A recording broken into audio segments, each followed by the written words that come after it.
오늘 여러분과 함께 신학 강좌 신론 네 번째 시간이 되겠습니다.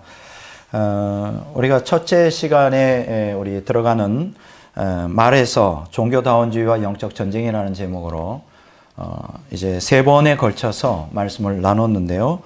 이제 오늘부터는 이제 본격적으로 유실론 아니면 무실론이라는 제목으로 같이 말씀을 나누고자 합니다. 지금 이제 첫 시간에도 제가 지금 세 번에 걸쳐서 말씀드린 것처럼 이 종말의 끝에 영적 전쟁이 격화되는데요. 그 주제가 뭐냐면 종교다원주의 때문에 영적 전쟁이 격화됩니다. 그러면 왜 이 종교다원주의라는 게 이렇게 문제가 심각하느냐 하면 이 종교다원주의의 핵심은 뭐냐? 타종교에도 구원이 있다는 것이죠. 그러면 이 타종교에 왜 구원이 있느냐에 대해서 이 사람들이 이제 강조를 하는데, 타종교의 신도 기독교의 신과 동일하다. 다시 말하면 성경에 계시된 하나님과 타종교에서 가르친 하나님이 동일한 하나님이라는 거예요. 그러니까 동일한 하나님을 다른 형태로 믿는다 할지라도 종교의 형태는 다르더라도 본질은 같기 때문에 구원이 있다, 이렇게 말하는 게 종교다원주의인데요. 그런데 이제 이게 굉장히 이제 심각한 이유가, 지금 종교다원주의를 추종하는 지금 기독교 안에 세력이 그 어마어마하게 숫자가 많다는 것입니다. 뭐 예를 들면 카톨릭은 79%나 돼요. 79%. 이거 이제 미국의 Pew Research Center에서 미국 기독교인들을 대상으로 설문조사한 건데 79%. 우리 한국도 아마 거의 마찬가지가 아니겠는가. 오늘 한국의 카톨릭 교인들의 80%는 아마 종교다원주의화 이미 되었고요. 더 충격적인 것은 개신교인인데요. 복음주의를 주창하는 개신교인들이 몇 프로나 종교다원주의를 추종할까? 57%입니다. 야, 그거 어마어마한 거예요. 반수 이상의 기독교인들이, 개신교인들이 타종교에도 구원이 있다고 믿습니다. 그러면 한국 상황은 어떨까요? 뭐 한국도 예외는 아니지 않겠는가, 이렇게 생각합니다. 그래서 지금 저와 여러분들이 살고 있는 이 시대에는 이제 종교다원주의가 대세를 이루는 시대이기 때문에 지금 복음주의를 사수하기 위해서 오늘 이런 강의가 필요한 것이죠. 그러면 오늘 우리가 이제 깊이 생각해야 될 것은, 성경에 계시된 하나님과 타종교의 신은 동일할까? 아니면 동일하지 않을까? 이 문제를 이제 깊이 좀 다뤄보도록 하겠습니다. 어차피 이러한 문제를 다루려면 타종교에 대해서 전부 다 공부하지 않으면 안 돼요. 그냥 적당히 피상적인 공부로 끝나서는 안 되고 정말 깊은 공부가 필요한 시대에 접어들어 있습니다. 자, 여기 오늘 제목이 유신론 아니면 무신론. 이게 무슨 뜻일까요? 유신론 아니면 무신론이다. 유신론이라는 게 뭐죠? 뭐 신을 믿는 거죠. 하나님이 존재한다는 걸 믿는 게 유신론이고, 뭐 기독교만 유신론이 아닙니다. 어떤 형태의 신이든지 신을 숭상하는 것, 신의 존재를 믿고 따라가는 그 모든 종교들이 다 유신론에 속해 있어요. 그러면 그 유신론의 반대가 이제 무신론 아닙니까? 무신론은 쉽게 말하면 신의 존재를 부정하는 게 무신론이에요. 이렇게 말하는데, 지금 유신론 아니면 무신론이라는 말은 무엇일까?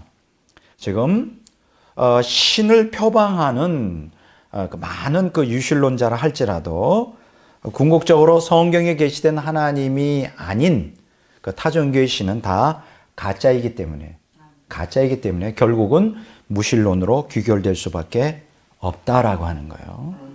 이거 굉장히 중요한 얘기입니다. 그러니까는 우리가 나는 유신론자요라고 하는 거는 내가 무신론이 아니고 내가 유신론자라는 거, 신의 존재를 믿으니까 우리는 이제 일반적으로 생각하면 기독교 하나님이나 저도 하나님 믿으니까는 뭐 잘하면 천국 가지 않겠느냐 하는데, 그 깊이 그 유신론이라고 주장하는 많은 세계관, 많은 종교들을 깊이 들어가 보면 그 가짜 신이에요. 가짜 신이기 때문에 다른 말로 말하면 성경에 계시된 것처럼 인격적 하나님이 아니란 말이에요. 그러면 인격적 하나님이 아니라면 그거는 뭐 믿어봐야 구원을 해줄 수가 없는 것이죠. 그래서 오늘 이 시간에 제목이 유신론 아니면 무신론입니다. 그러니까 이 세상에는 많은 세계관이 있고 다양한 많은 종교가 있지만 딱 두 개로 구분이 된다. 하나는 유신론이고 또 하나는 무신론인데, 결론부터 얘기한다면 성경에 계시된 인격적 하나님을 믿는 유신론. 그래서 저는 그냥 일반 유신론이라고 말하지 않고 그 유일신론이라고 하는 말을 씁니다. 왜냐하면 유신론 하면 이제 광의적으로 모든 어떤 형태의 신이든지 믿는 걸 다 유신론으로 하기 때문에, 근데 그 신들은 가짜이기 때문에 엄밀한 의미에서는 유신론이 아니에요.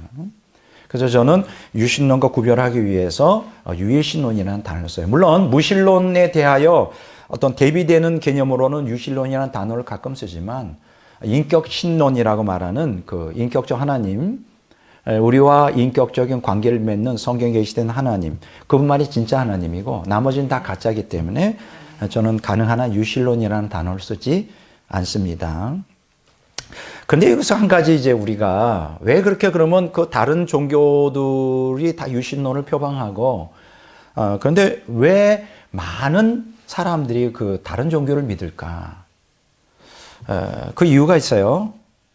모든 그 종교들은 인간으로 하여금 신비로운 감정을 유발해요. 그리고 성스러운 경험을 유발시킵니다.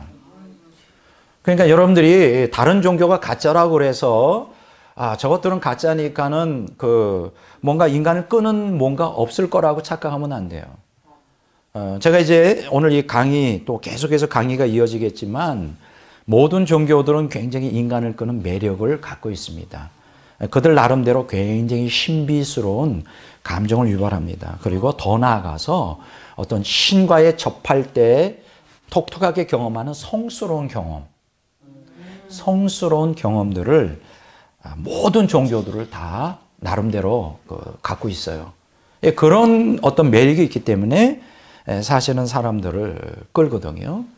자, 그런데 여기서 신비로운 감정과 성스러운 경험은 왜 유발이 되는 걸까요? 1차적으로 여기서 우리가 기억하셔야 될 것은 인간은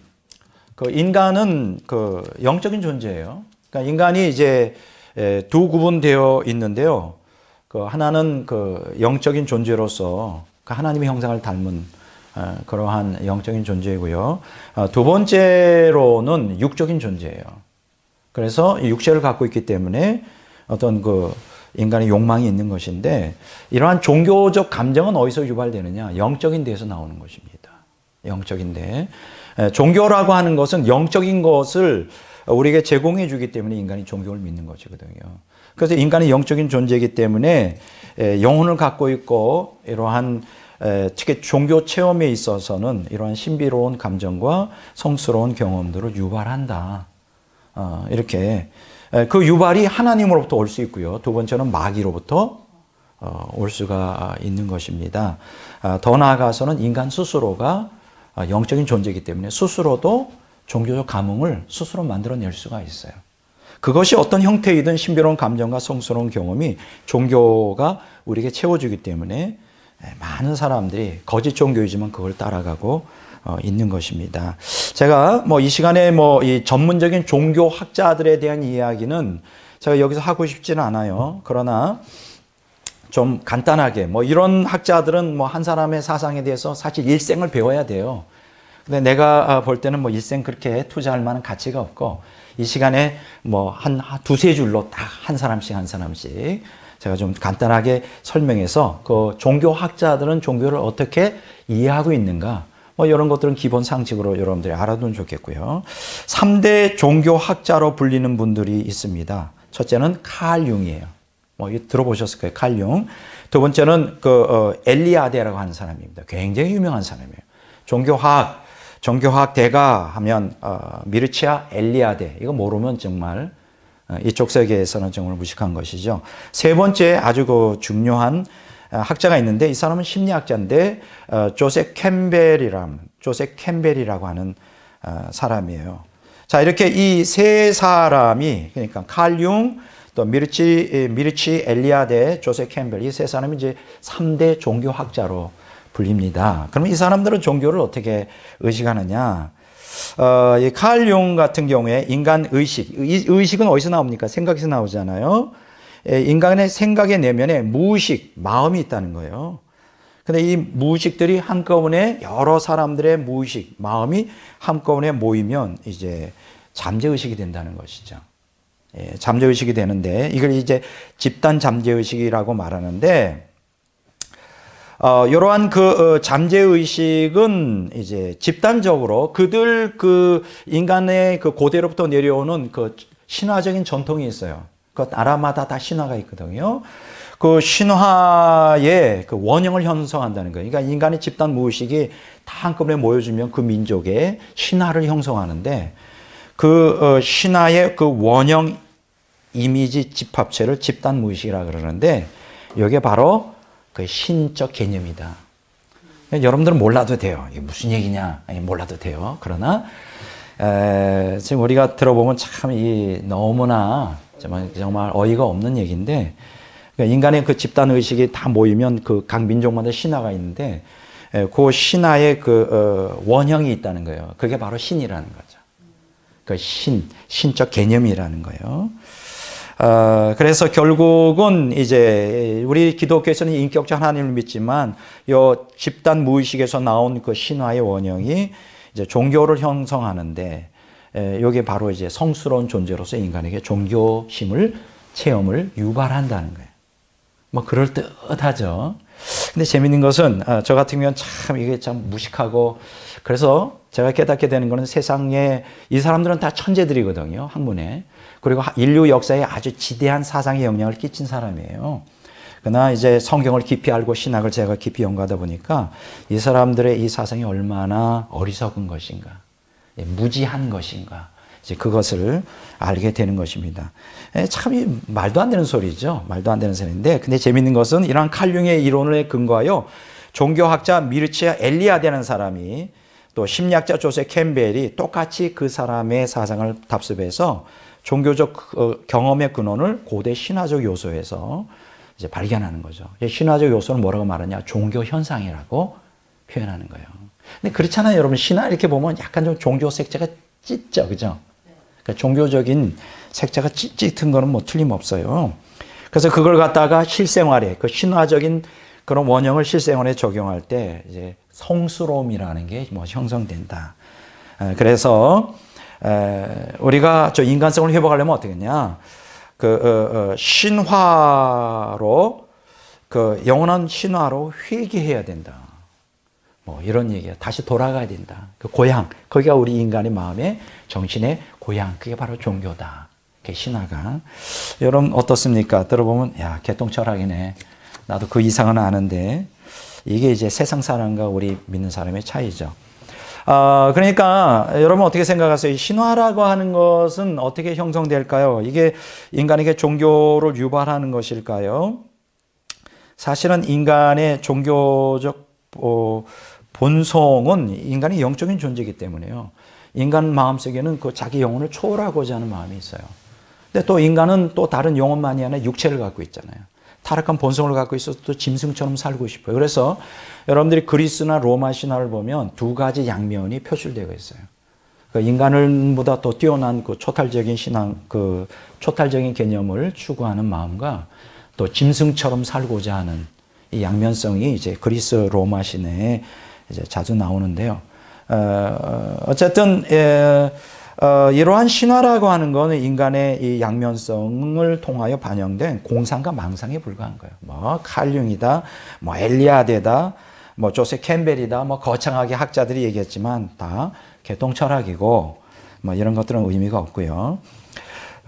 또 윌리엄 제임스라고 하는 심리학자는 이 종교 체험에 대해서 인간의 정신작용인 마음의 잠재의식, 마음에서 종교 경험이 나온다. 물론 뭐 마음에서 사실은 종교적인 체험이 나오는 건 틀림없어요. 또 뇌과학자 앤드류 뉴버그라고 하는 또 뇌과학자는 뇌작용이 종교 체험의 근원이다. 뭐 그것도 뭐 틀린 말은 아니죠. 우리가 종교 깊은 체험에 들어갈 때 뇌의 축두엽이 발작을 일으킨대요. 이게 활성화되면서 세로토닌이라고 하는 호르몬이 나오는데 거기서 이제 종교적인 어떤 경험이 나온다고 뭐 틀린 말은 아니에요. 그러나 그것이 종교의 근원은 아니죠. 자, 성경적으로 나가면 종교의 근원은 어디 있습니까? 인간의 영이에요. 아멘. 하나님의 형상대로 지음받은 인간의 영이 종교성의 근원이고요. 그 영을 통하여 인간은 영적인 존재니까요. 그래서 항상 인간은 종교성을 갖고 있어요. 그러니까 모든 인간은 다 종교적인 인간이에요. 왜냐하면 종교적이라는 것은 인간이 영성을 갖고 있다. 영적인 존재라는 것이죠. 그래서 이 영적인 그 영에서 종교적인 것이 발생을 하고요. 근데 이제 문제는 그 영이 하나님의 영과 만났을 때 그 종교가 진정한 종교로서 우리에게 구원을 가져다 주지만 그 영이 악령을 만났을 때는 그렇죠. 그 영이 악령을 만났을 때는 결국은 인간을 지옥으로 끌고 가는. 그러니까 종교 체험이나 신비로운 감정, 성스러운 경험 자체가 누구나 다 갖고 있는데요. 종교성을 갖고 있으니까. 그러나 그것 자체가 어떤 뭐 종교적인 체험 자체가 우리를 구원해 주는 건 절대 아닙니다. 그러니까 여기서 우리가 조심해야 될 것은 인간의 종교 체험에 몰입하지 말고 우리의 영의 본질에 대한 우리가 바른 하나님을 믿는 그 하나님이 어떠한 분인가를 먼저 이해하는 것이 더 급선무다. 이렇게 여러분들에게 이제 정리해 드릴 수가 있습니다. 자, 제가 아까 조금 아까 얘기한 대로 유신론이 아니면 무신론이에요. 그러면 여기에서 유신론이라고 할 때 그 유신론도 아니고 무신론도 아닌 어떤 중도적인 입장을 취하는 듯한 그 세계관이 하나 있는데 불가지론이라는 거예요. 그러니까 불가지론은 뭐냐? 신이 있는지 없는지 잘 모르겠다. 이거 엄밀한 의미에서 무신론 아니죠. 그렇다고 유신론도 하죠. 애매모호하죠.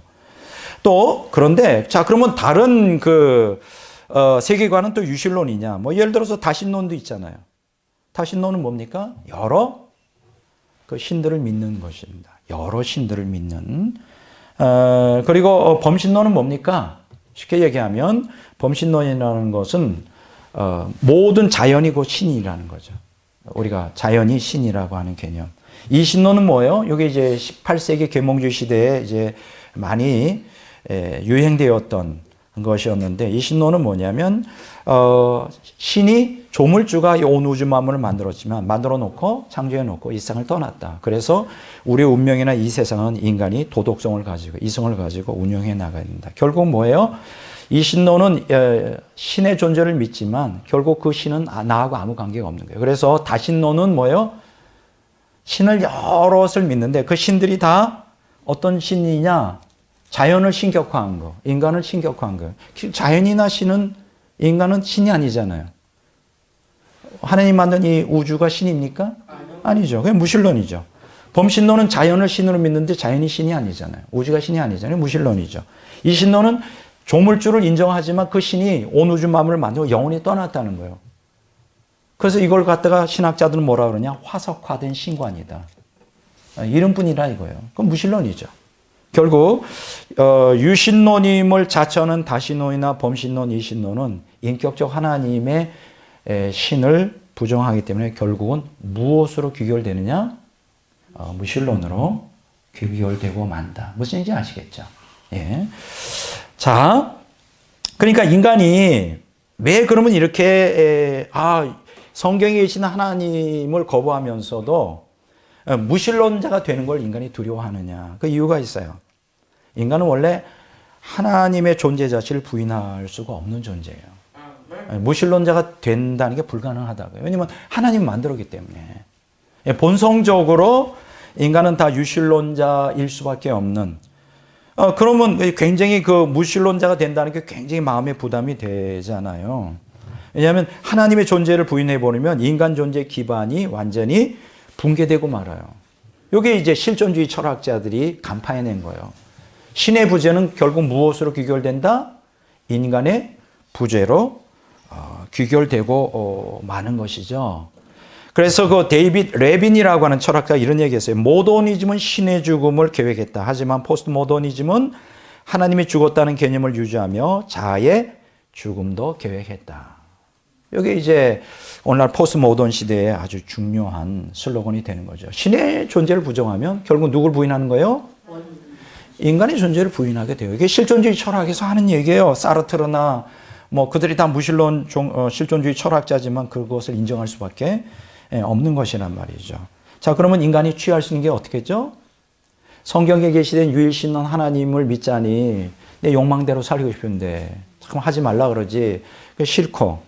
그다음 무신론자가 되자니 또 내 인간 존재 자체가 붕괴될 것 같고. 그러면 어떻게 해야 될까요? 인간이 선택할 수 있는 것은 유신론을 믿는데 성경에 계시된 인격적 하나님은 부담스러우니까 인간이 자기가 만들어 놓으면 돼요. 자기가 신을 만들면 돼. 그리고 그 신을 의지하면서 그 신을 마음대로 주물르면 되는 거예요. 이게 이제 타종교의 특성인 거예요. 그러니까 타종교는 인간의 종교적 본성에서 발원합니다. 발흥합니다. 그러니까 타종교는 인격신이 아니에요. 비인격적이고 그 추상적이고 관념론적인 신이기 때문에 마음대로 인간이 주무를 수가 있어요. 마치 알라딘의 요술 램프에 나오는 거인처럼. 여러분 알라딘 요술 램프 아십니까? 거기서 딱 이제 그거 요술 램프를 이렇게 만지면 주문 외우면 막 거대한 거인이에요. 그러면 딱 팔짱을 끼고 있는데 뭐라고 제일 먼저 얘기해요? 주인님, 제가 무엇을 도와드릴까요? 명령만 하십시오. 야, 인간들이 혹시 여러분은 어떻습니까? 여러분들도 혹시 그런 신을 원하지 않나요? 아마 여러분들이 옛사람이 주도하면 하나님도 그런 하나님이기를 기대할 겁니다. 하나님이 나의 주인이 되는 거 원하지 않아요. 옛사람은 반발하죠. 그래서 하나님도 내 마음대로 좀 마음대로 장악했으면 좋겠어. 오늘 많은 기독교인들이 하나님 믿으면서 그러한 알라딘의 요술램프에 나오는 거인과 같은 하나님을 믿어요. 마법의 지팡이 같은. 그것만 있으면 그 하나님이라는 전지전능한 능력을 힘입어 내가 하나님 노릇할 수 있을 텐데. 이게 타종교와 기독교의 하나님의 다른 점이에요. 자, 그래서 인격적 하나님은 부담스럽고, 그럼 인격이 없는 신의 개념. 왜냐하면 인간은 신 존재 자체를 부인할 수가 없어요. 하나님 형상대로 지음받았기 때문에. 그렇기 때문에 인간 존재 자체가 붕괴되기 때문에 신도 믿고, 그러나 그 신은 어떤 신이어야 될까? 내가 마음대로 주무를 수 있는, 조종할 수 있는, 내가 필요할 때만 마법의 지팡이처럼 들어서 휘두를 수 있는 그 신.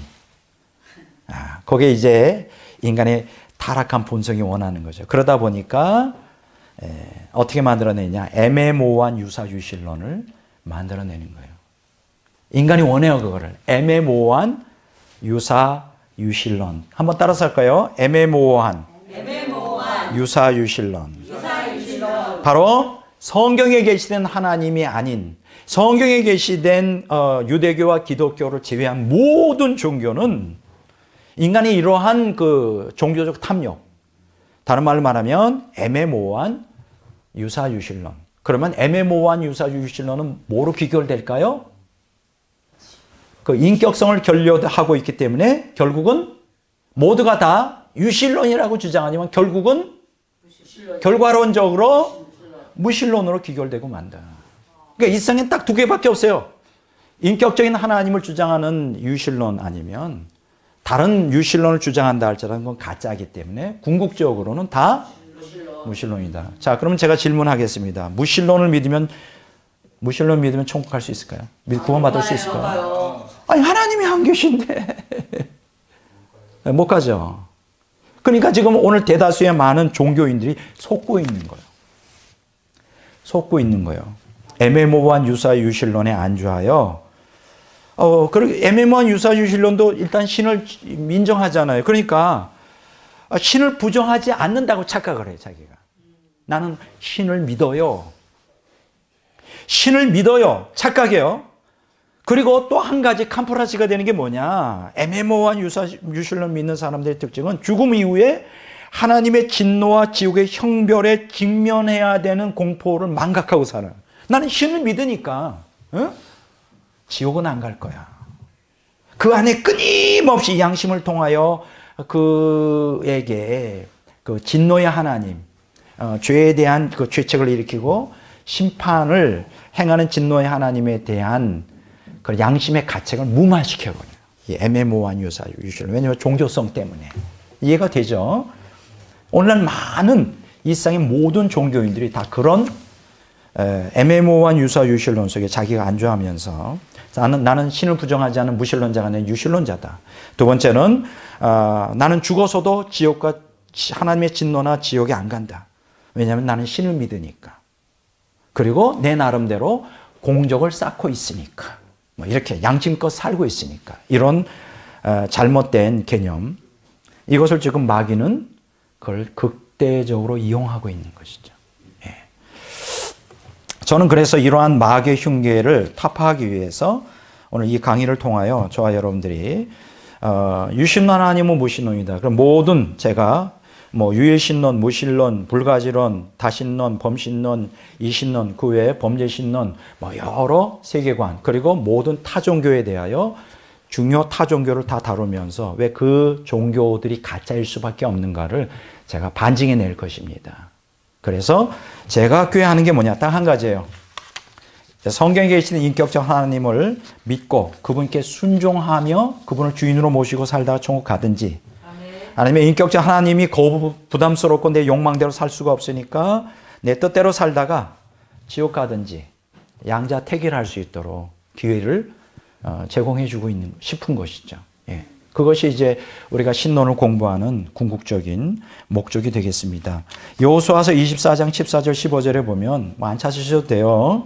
그러므로 이제는 여호와를 경외하며 온전함과 진실함으로 그를 섬기라. 너희의 조상들이 강 저쪽과 애굽에서 섬기던 신들을 치워버리고 여호와만 섬기라. 만일 여호와를 섬기는 것이 너희에게 좋지 않게 보이거든 너희 조상들이 강 저쪽에 섬기던 신들이든지 또는 너희가 거하는 땅에 있는 아모리 족속의 신들이든지 너희가 섬길 자를 오늘 택하라. 오늘 오직 나와 내 집은 여호와를 섬기겠노라. 자, 여호수아가 이제 가나안 땅에 이스라엘 백성들이 들어가게 되었을 때 그들에게 선택을 요구하죠. 자, 너희를 애굽에서 건지신 그 인격적인 하나님을 섬기든지 그게 정말 싫다면 너희들 마음대로 이 방신을 섬겨라. 선택을 하라는 거예요. 선택을 하라는 거예요. 나와 내 집은 하나님만 섬기겠다. 네. 오늘 개신교인들, 오늘 기독교인들에게도 똑같은 도전이 온다고 생각해요. 오늘날 많은 기독교인들이 하나님을 믿고 예수님 믿는다고 하지만 내가 볼 때는 그들의 대다수가 다 우상을 섬기고 있어요. 타종교인만 우상 섬기는 게 아니에요. 우상을 섬기면서 그들은 하나님을 믿고 있다고 착각하고 있어요. 정말 인격적인 성경에 계시는 하나님 믿는다면 그 하나님의 나의 전부가 되어야 되겠죠. 나의 주인이 되어야 되는데 오늘 대다수의 기독교인들은 세상을 사랑하고 돈을 사랑하고 욕망을 따라가고 이렇게 살아가고 있습니다. 그래서 그들은 하나님 믿는 게 아니에요. 하나님을 믿는 게 아니에요. 우상을 믿는 거예요. 그럼 우상을 믿으면 어떻게 될까요? 지옥 가는 거죠. 저는 저의 사명은 불신자 전도가 아닙니다. 물론 불신자도 전도해야 되겠지만 교회를 다니지만 또 한때는 은혜를 받았지만 은사를 경험했지만 지금은 타락하여 적당히 세상적으로 살아가는 사람들에게 경고하는 거예요. 당신이 기독교인이지만 그렇게 믿으면 지옥 갈 수 있습니다. 거기는 목사도 예외가 아니고요. 장로도 권사도 집사도 예외가 아닙니다. 성경대로 믿어야 구원받을 수 있습니다. 이 경고가 저에게 주신 마지막 때 저에게 주신 사명이라고 난 생각합니다. 그래서 한 명이라도 잘못 알고 잘못 믿어 지옥 가는 일이 없도록 하는 것이 이제 저의 사명입니다. 자, 이제 작은 일본을 이제 들어가겠습니다. 자, 유신론과 무신론 사이에서, 그러니까 오늘날 많은 종교인들이 유신론도 아니고 무신론도 아니고 애매모호한 유사 유신론 사이에서 방황하고 있어요. 그리고 뭔가 막연한 구원을 기대하고 있어요. 이거는 얼마나 위험한 일인지 모릅니다. 제가 왜 위험한가? 자, 여러분들에게 말씀을 드리겠습니다. 여러분, 범신론이라는 게 뭐라 그랬죠? 자연을 신격화하여 자연을 신으로 믿는 거죠. 예, 이게 지금 서양이든 동양이든 대부분의 역사를 지배하고 있어요. 범신론이. 자, 유일신론은 뭐죠? 유일신론은 인격적 하나님을 믿는 신론이죠. 그러니까 인격적 하나님을 믿는 유일신론, 성경에 계시된 하나님 믿는 그 유일신론을 빼놓고는 대부분이 거의 모든 세계관이 자연을 신격화하여 또 거기에 인간이 동화하려고 그 신이 되려고 하는, 이걸 뭐라고 말하느냐? 범신론적 동일 철학이라고 합니다. 굉장히 좀 어려운 얘기죠. 제가 오늘 이게 신학 강좌이기 때문에 설교가 아니에요. 조금 어려울 수 있어요. 그러나 이걸 배워야 됩니다. 왜냐하면 오늘 현대 기독교인들이 어려운 건 못 견뎌해. 귀를 즐겁게 해주는 아주 쉽고 흥미로운 막 나를 막 기쁘게 해주는 그러한 말씀만 듣다가 이런 좀 신학적으로 깊이 들어가면 막 이제 못 견뎌요. 이게 훈련이에요. 왜 이렇게 이러한 그 조금 어려운 얘기들을 할 수밖에 없느냐. 진리로 깊이 들어가기 위해서 이러한 전문 용어를 쓸 수밖에 없는 것입니다. 그러니까 여러분들이 견뎌내셔야 돼. 여러분 논산훈련소에 간 그 군인들이 다 즐거운 사람이 있어요. 우와, 난 놀러 가는 거야. 아이고, 그래서 거기에서 몇 주간 훈련 받으면 울지 않는 사람이 없어요. 다 이가 갈리고 막 엄청 고통을 당해요. 그러나 그러한 피나는 훈련을 통해서만이 그 사람이 진짜 군인이 되듯이. 아까 우리 집사님 군화 신고 있었다 그랬잖아요. 자, 그 훈련이 혹독하게 하셔야 돼요. 군화를 왜 신기시켰겠어? 그 훈련을 받으라고 한 거죠. 여러분 신학 훈련도 마찬가지예요. 오늘 현대 기독교인들이 너무 수준이 낮고 완전히 세속화되다 보니까 이러한 깊은 진리를 받아들이지 못하는데 훈련 받으셔야 됩니다. 점점 더 세상이 어려운 시대가 오기 때문에. 자, 예를 들어서 물활론이라는 게 있어요. 물활론이 뭐예요? 모든 사물에 다 생명이 있다는 거예요. 거기에 신적인 혼, 이런 것들이 다 깃들어 있다는 거죠. 그래서 이 물활론은 다신론의 축소판이고요. 또 그것은 범신론의 일반적인 표현이에요. 이게 무슨 얘기인지 모르면 이제 나중에 들으면 돼요. 그리고 범신론은 자연이고 신이라는 개념인데 이것은 인격 부재 때문에 이 신론이 발단이 되고요. 그리고 유물론을 수용하게 되는데 유물론이 뭐예요? 온 우주 만물이 다 물질로만 되어 있다. 이 유물론은 진화론이라는 수로를 낳게 되고요. 또 이것은 인본주의를 산출하면서 결국 무신론에 빠지게 됩니다. 그러니까 우리가 성경의 특별 계시를 기초로 하지 않는 모든 종교와 철학 사상들은 인격적 하나님으로부터 출발하지 않기 때문에 더 나아가서 자연과 인간을 신격화하여 결국은 무신론의 덫에 빠지게 되는 것이죠. 그래서 오늘 이런 것들의 개념을 먼저 세계관의 개념을 이해하고 그 다음에 종교에 대해서 공부할 겁니다. 왜냐하면 모든 종교들은 이러한 세계관에 기초를 두고 있어요. 자, 그러면 첫 번째 유신론이 뭘까요? 유신론, 유일신론.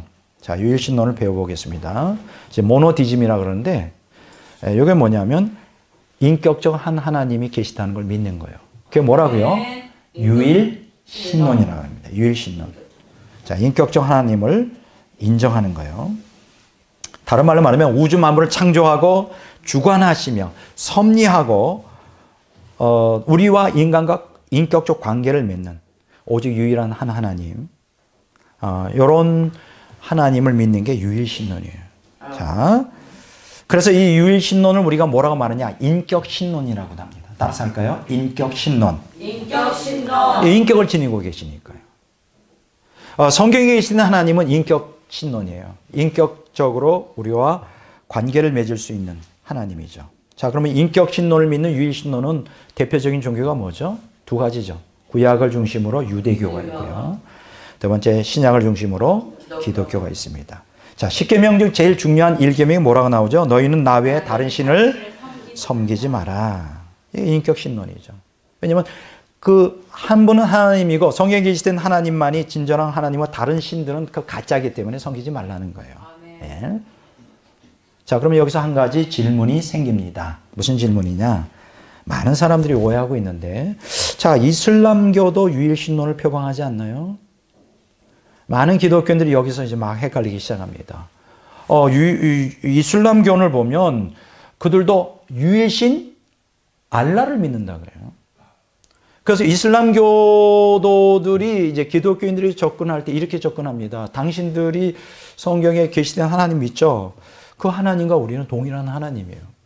우리는 알라신을 믿어요. 다만 당신들은 삼위일체, 세 신을 믿지만 우리는 유일한 하나님 믿습니다. 이렇게 막 주장해요. 그렇게 되면 막 이 깊은 지식이 없는 목사님들은 막 헷갈리기 시작하죠. 그래서 미국의 목회자들을 조사해 봤는데 거의 70% 이상이 이슬람교와 기독교가 동질성을 갖고 있다 이렇게 생각하는 목사님들이 많아요. 과연 그럴까? 절대 그렇지 않습니다. 이슬람교의 신은 그건 성경에 계시는 하나님과 전혀 다른 신이에요. 쉽게 얘기하면 이슬람교의 신은 비인격적인 신이에요. 추상적이고 관념론적인 비인격적인 신입니다.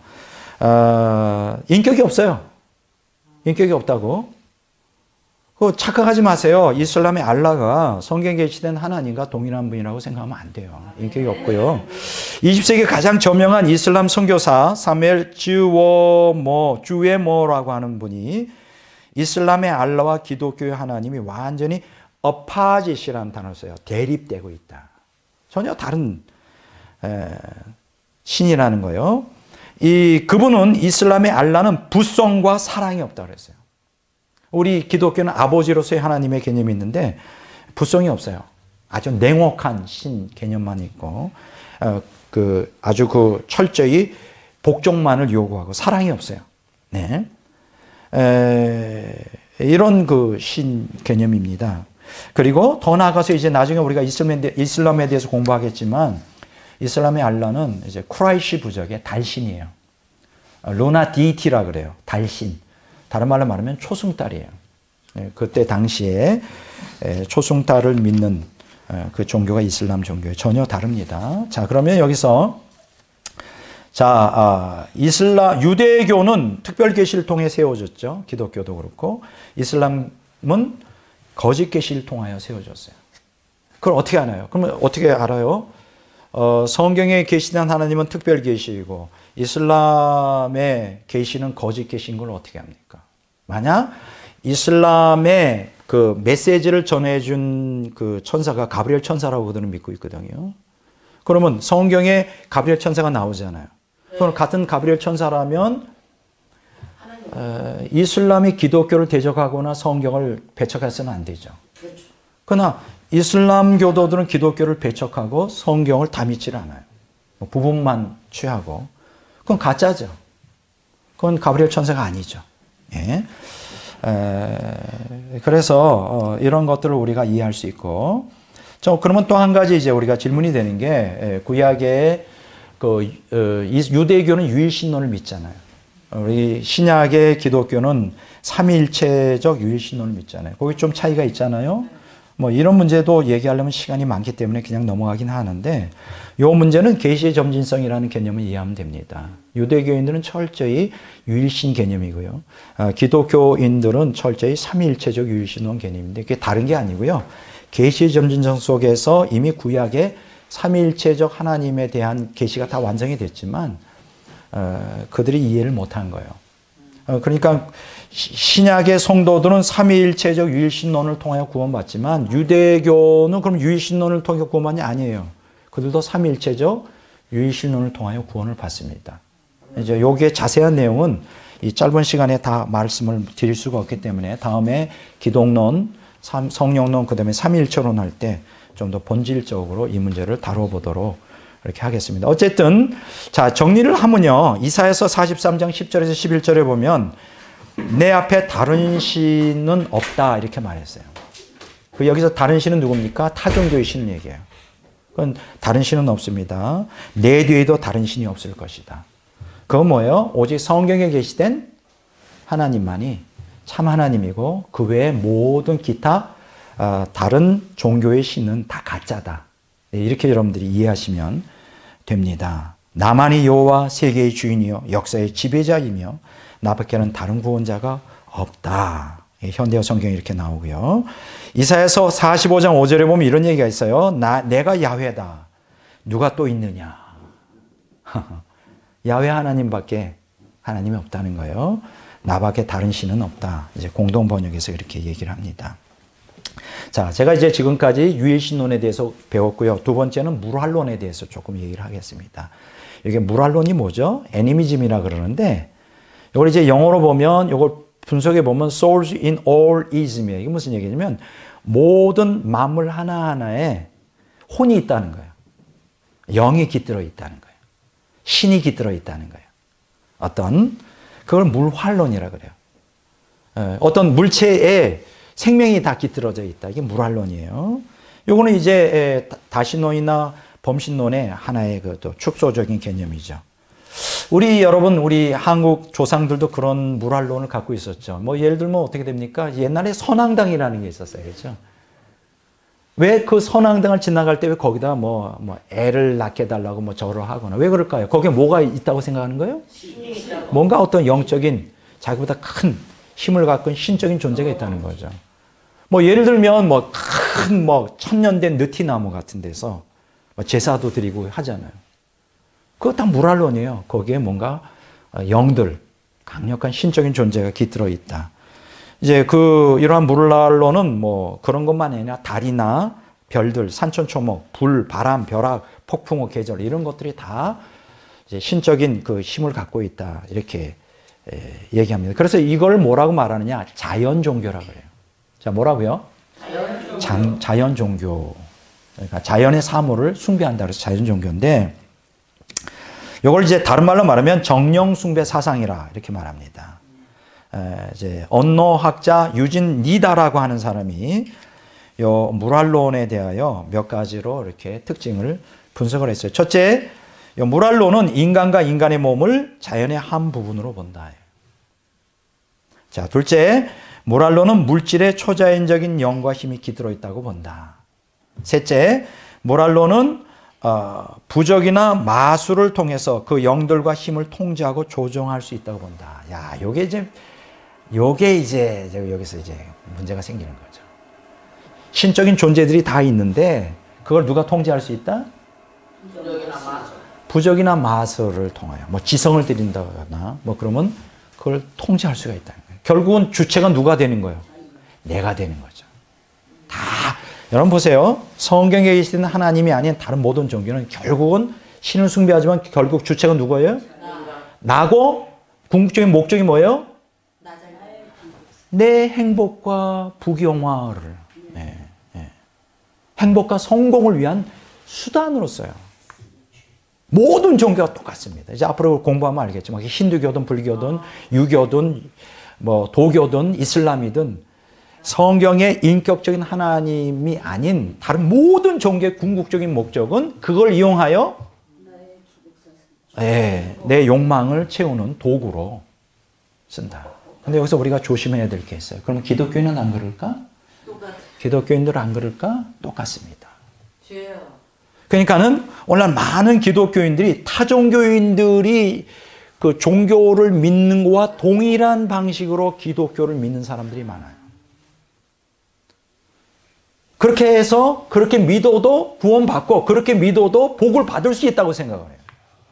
그리고 심지어는 하나님을 이용하려고 교회를 다니지만 교회를 다니고 예수를 믿고 하나님 믿는 이유가 뭐냐? 자기 욕망을 채우기 위한 수단으로서 교회 다니는 사람들이 태반이란. 그것은 성경에서 뭐로 지정할까요? 우상 숭배로 지정합니다. 그런 신앙생활을 하면 100% 지옥 가게 되죠. 그러니까 꼭 우리가 기독교에 속해 있겠네 구원받는 거 아니에요. 아, 저 불교인들, 이슬람교인들 저 가짜라며. 나는 예수를 믿어, 기독교를 믿어. 그러니까 난 천국 갈 거야. 천만에. 다른 종교인들이 믿는 방식으로, 동일한 방식으로 기독교 믿었다, 하나님 믿었다. 다른 종교가 다를 게 없어요. 이슬람이나 불교와 기독교가 다를 게 하나도 없다고 그렇게 믿으면. 그렇게 믿으면 안 돼요. 그럼 어떻게 믿어야 될까? 성경에 계시된 방법대로 하나님과의 인격적인 관계를 맺고, 두 번째로는 모든 주권을 누구한테 넘겨줘야 된다? 하나님께 넘겨줘야 돼. 그걸 원하세요, 하나님. 그렇지 않고서는 우리가 타종교인 믿는 방식으로 신앙생활 했다는 10중 8구 어디 가기 쉽다? 지옥에 가요, 지옥에 가요. 그러니까 우리가 안심해서는 안 된다는 거예요.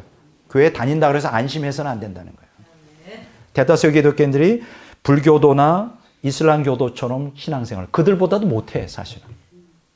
여러분, 불교도들을 잘 믿는 사람 얼마나 열심히 믿는지 알아요? 여러분, 이슬람교인들이 얼마나 열심히 믿는지 알아요? 그들은 새벽 2시 반, 3시 반에 일어나요. 하루에 5번 예배해. 여러분, 그 열정 못 따라갑니다. 그들은 예배 드리는데 예배 드리기 전에 목욕까지 재개해요. 물이 없잖아요. 모래 목욕을 해요. 들어보셨어요? 모래 목욕? 사막에는 물이 없잖아요. 그러면 신 앞에 나가기 위해 더러운 몸을 가지고 나갈 수 없어요. 그럼 모래를 몸에다 이렇게 뿌리면서 목욕을 해. 정결 예식을 하면서. 우리가 그런 열정이 있나요? 없어요. 옛날엔 약간 그런 종교성도 있었는데 이제는 다 없어. 이제 너무나 세속화돼서 지금 오늘 개신교가 얼마나 타락했는지 타종교인보다도 못해요. 그 열정이, 그 정성이. 그럼 그러면서도 천국 갈 수 있대요. 천국 못 가요. 오늘 모랄론에는 두 가지 이렇게 그것과 같은 그 개념을 포함하고 있는 게 샤머니즘이라는 게 샤머니즘. 요거는 뭐냐면 한국이나 만주, 시베리아에서 이제 고대로부터 성행했던 것인데 무당이 이제 부적이나 굿을 하요. 우리 한국에도 부적이나 굿 많이 하죠. 이게 샤머니즘입니다. 어떤 영의 힘을 빌려, 귀신의 힘을 빌려 무병이나 장수나 부경화를 꾀하는 게 샤머니즘이고요. 우리 기독교 안에도 제가 누구라고 말씀 못 드리겠습니다. 그분에 대해서 제가 이제 평가가 좀 정확하지 않았는데 이번에 평가가 다 끝났어요. 돌아가셨어요. 한 2년 전에 돌아가셨는데 굉장히 정말 어마어마한 영향을 끼쳤던 목사님이세요. 아주 영성을 한다. 기도와 영성으로 굉장히 유명한 목사님이셨는데 갑자기 돌아가셨는데 지금은 내가 이분을 말씀을 못 드리는데 이분은 처음에는 굉장히 헷갈렸어요. 막 기도도 많이 하고 은사도 많이 나타나고 귀신도 쫓아내고 영성이 아주 깊은 것처럼. 그래서 이분의 책이 막 20권씩 나왔어요. 누구라 그러면 금방 말씀을 하면 안 돼. 말을 안 하겠어요. 근데 딱 봤는데 이분이 뭔지 아세요? 실체가 드러났는데 영성을 표방하는 주술적 신비주의예요. 다시 영성을 표방하는 주술적 신비주의. 누군지는 얘기 안 하겠어요. 영성을 표방합니다. 그래서 굉장히 많은 기독교인들이 그분을 추종했어요. 막 베스트셀러였어요. 그분의 책이 한 20권씩 쫙 했는데 처음에는 저도 헷갈렸어요. 나도 이분한테 배울 게 있나 해서 여러 권을 읽었는데 뭔가 이상한 거, 뭔가 이상해요. 근데 확실하게 깨닫게 됐는데 이분이 돌아가셨는데 영성을 표방하는. 근데 주술적이에요. 주술적. 이렇게 기도하면 마귀가 무슨 얘기인지 알까요? 마귀가 공격 못합니다. 자, 요런 기도를 하세요. 자, 요런 침묵 기도. 자, 요런 그 선포 기도를 하세요. 신비주의예요, 신비주의. 그럼 거기에 뭐가 빠졌을까? 십자가가 빠졌어요. 십자가가 빠졌어요. 예수님이 없어요. 영적 체험만 있어요. 그리고 그 사람의 결정적인 이러한 주술적 신비주의가 드러나는 게 열매가 없어요, 열매가. 속아 넘어갔어요. 참 그래서 오늘 이러한 영성을 표방하는 주술적 신비주의가 지금 한국에 판을 치고 있어요. 판을 치고 있습니다. 이거 구별을 못하고 있어요. 우리는 꼭 샤머니즘, 토테미즘이라고 또 있어요. 무랄론의 한 아류가. 이제 동식물을 숭배하는 거죠. 미국 인디안들이 이제 독수리를 숭배하거나 이런 게 있잖아요. 이게 토테미즘이라고 그래요. 그러니까 샤머니즘은 이제 무당굿, 초자연적인 어떤 귀신들의 힘을 힘입어서 그걸 끌어들인다면 이제 토테미즘은 어떤 사자를 숭배한다든가, 그렇죠. 뭔가 자기보다 힘이 더 좋을 것 같은 독수리를 숭배한다는 게 토테미즘인데 우리는 그들만 너희들 미신을 섬긴다 그러지만 사실 많은 기독교인들이 겉으로는 영성을 표방하는 것 같지만 주술적인 이런 샤머니즘적인 토테미즘적인 이런 신비주의를 많은 사람들이 따라가고 있어요. 그걸 좋다고 영성이라 따라가. 근데 그 열매가 없어요. 참 무섭더라고요. 그러면 이제 지금 성경에 보면 우상을 숭배하지 말라. 우상은 아무것도 아니라고 성경은 나오고 있거든요. 이사야서 40장 19절 20절에 보면 하나님을 우상과 비교할 수 있겠는가? 우상은 주물공이 구리를 녹여 부어서 청동상을 만들고 금세공업자가 그 위에 금박을 입히고 은줄로 고정시켜 놓은 물건이 아닙니까? 경제적으로 어려워서 그렇게 값비싼 금속으로 우상을 만들지 못하면 나무로 우상을 만드는 사람도 있습니다. 그런 사람은 잘 썩지 않는 단단한 나무를 구해서 솜씨 좋은 목수에게 신상을 새겨서 흔들리지 않게 세워달라고 부탁합니다. 이게 현대어 성경이거든요. 구약 성경에서는 우상 숭배에 대해서 굉장히 아주 격렬하게 하나님께서 아주 싫어하시고 거기에 대해서 경고를 하시는데 그럼 여기서 한 가지 질문이 있습니다. 왜 우상 숭배? 사실 우상은 아무것도 아니잖아요. 아무것도 아니잖아요. 근데 왜 그렇게 격렬하게 하나님이 반응을 하셨을까? 뭐 예를 들어서 사람이 돌로 우상을 만들거나 뭐 나무로 만들거나 어떤 형태로 만들어서 이제 숭배하는데 왜 그걸 격렬하게 반발하실까? 또 한 가지요. 이렇게 여러분들이 생각할지 몰라요. 아, 나는 기독교인으로서 우상 숭배하지 않습니다. 안 해요. 나는 성경에 교회 열심히 나가고 신앙생활 열심히 합니다. 다만 돈은 좀 사랑합니다. 성경에 보니까 신약 성경에 보니까 그 탐욕, 돈에 대한 탐욕이 우상 숭배라고 하는 구절이 있어요. 탐심이 우상 숭배예요. 그러니까 내가 어떤 돌이나 어떤 청동이나 그거로 만든 우상은 숭배하지 않는다 할지라도 하나님 말고 하나님보다 더 귀하게 여기는 그 모든 것. 그게 우상이죠. 우상 숭배죠. 그러면 여기서 제가 드리고 싶은 얘기가 왜 하나님이 나의 전부가 되지 않으면 안 되는가? 왜 하나님은 좀 하나님을 그냥 섬기고 우리도 이 세상에 살아가니까 인간으로서 욕구도 있고 세상을 멀리할 수 없으니까 그냥 적당히 좀 세상의 것을 좀 좋아하고 살아간다 하여 그게 뭐 그렇게 어떻게 하나님만 나의 전부가 되고 하나님만 섬기라는 것일까? 어떻게 생각하세요, 여러분? 그 왜 그렇게 하시는 것 같아요, 하나님? 기억하셔야 될 것은 하나님이 나의 삶의 주관자이시고 전부가 아니면 하나님이 아니면 세상 것으로 채워지겠죠. 그러니까 인간은 진공 상태에 살지 않아요. 하나님으로 완전히 채워지든지 아니면 세상 것으로 채워지든지. 거기에 빈 공간이 없다고요. 그러니까 하나님이 많이 채워주는 만큼 세상 것은 그만큼 밀려나가게 돼 있고요. 세상 것이 많이 채워지는 만큼 그만큼 비례하여 뭐가 밀려나갈까요? 하나님이 밀려나가게 되겠죠. 자, 그러면 여기서 질문이 생깁니다. 어떻게 우리가 온전히 하나님만을 나의 전부가 될 수 있게 할까요? 왜 자꾸만 성경에서는 내 앞에서 완전하라 그렇게 말씀하시는 걸까요? 완전하라는 게 뭐예요? 하나님이 너의 전부가 되라고 명령하는 거거든요. 그 이유가 무엇일까? 너무 하나님은 독점력이 강하신 것 같아. 네. 그게 아닙니다. 이유가 있어요. 여러분 잘 들으세요. 우리가 우상을 섬기잖아요.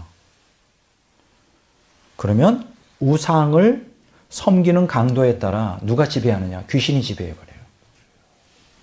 그러니까 쉽게 얘기하면 하나님이 나의 주인으로서 나를 장악하고 있지 않으면 누가 장악하고 있다는 거예요? 귀신이 장악하고 있는 거예요. 그게 굉장히 얼마나 위험한 거예요.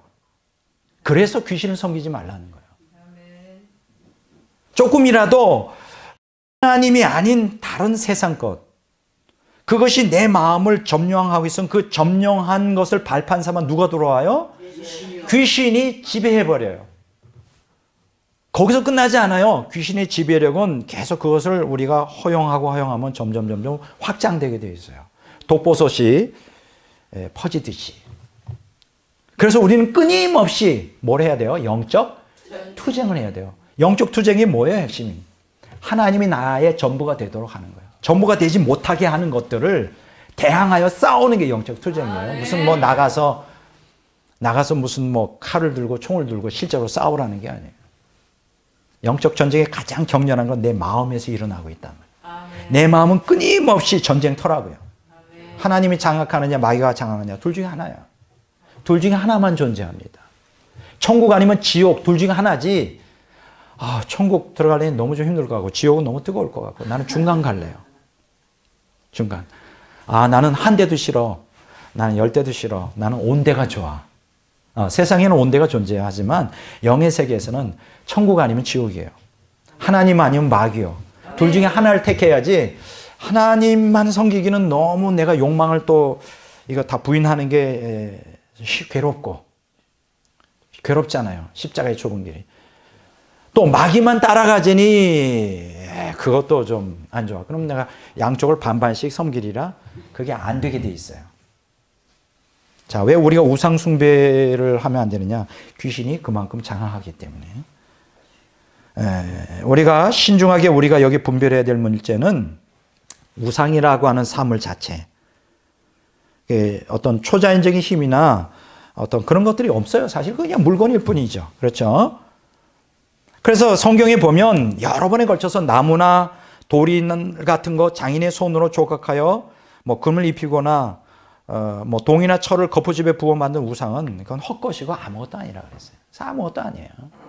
자, 그런데 문제가 되는 것은 그 사물에 누가 깃드느냐? 귀신이 깃들어요. 귀신이 깃들 수 있다는 거예요.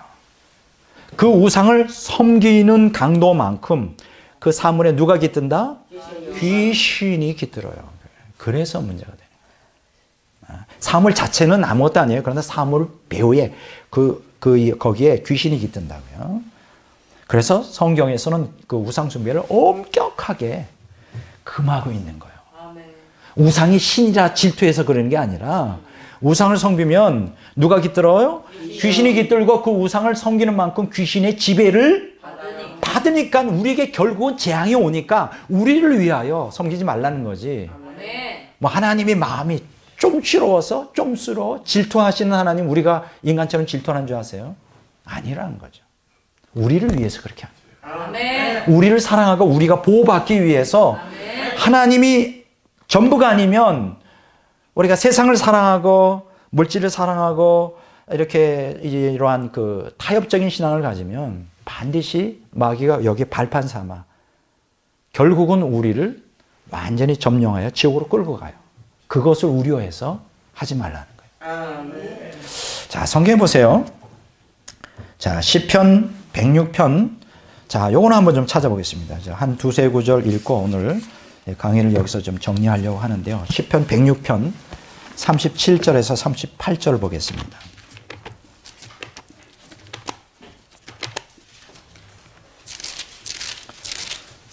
자, 시편 106편 37절에서 38절. 자, 다 같이 읽어볼까요? 그들이 그들의 자녀를 악귀들에게 희생제물로 바쳤도다. 이렇게 나오죠. 38절. 무지한 피 곧 그들의 자녀의 피를 흘려 가나안의 우상들에게 제사함으로 그 땅의 피로 더러워졌더라. 여기 보세요. 악귀라 그랬죠. 악귀라 그랬는데 요 밑에 38절에 보면 해석이 나오죠. 가나안의 우상들이라 그랬어요. 그러니까 가나안의 우상 배후에 누가 있다는 거예요? 악귀예요. 악귀. 이제 여기 보면 그 악귀에 대하여 또 demons라고 번역되어 있죠. demons. NLT 성경에 보면 그건 the idols of Canaan이라 가나안의 우상을 섬기는 것은 그 디몬 귀신을 섬기는 것과 동격이에요. 그러니까 귀신들이 가나안의 우상을 지칭하고 있음에 주목할 필요가 있다는 것이죠. 자, 똑같은 패턴이에요. 똑같은 패턴이에요. 고린도전서 10장 19절에서 20절 한번 보겠습니다. 자, 고린도전서 10장 19절에서 20절 다 같이 찾으셨죠? 고린도전서 10장 19절에서 20절.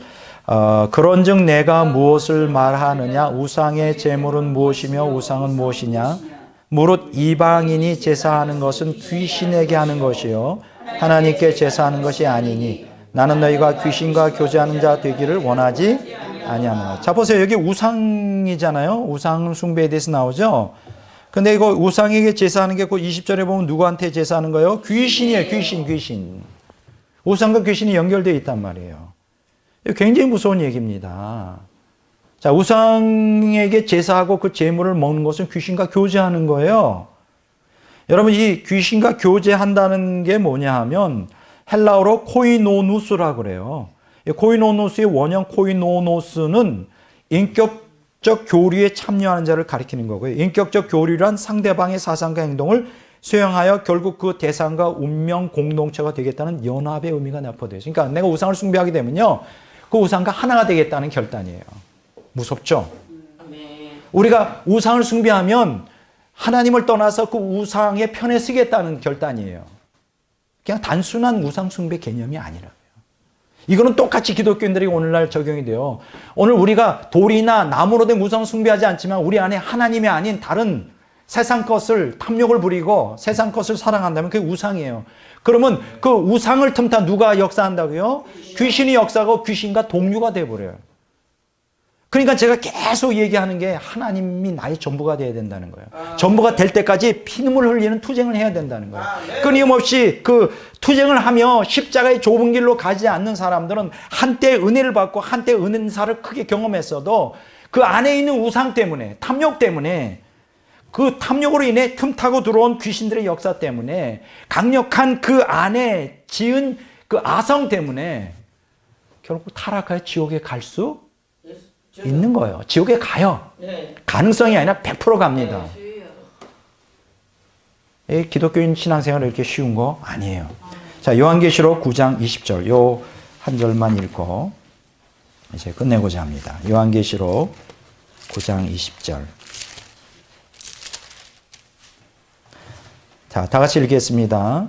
이 재앙에 죽지 않고 남은 사람들은 손으로 행한 일을 회개하지 아니하고 오히려 여러 귀신과 또는 보거나 듣거나 다니거나 하지 못하는 금은동과 목석의 우상에게 절하고. 여기 보세요. 이게 귀신이란 단어 나오고 우상이란 단어가 나오죠. 이게 같이 교차적으로 쓸 수 있는 거예요. 우상 숭배는 곧 뭐다? 귀신 숭배예요. 자, 이렇게 여러분 다른 모든 타종교는 뭡니까? 다 우상 숭배예요. 귀신을 숭배하는 거예요.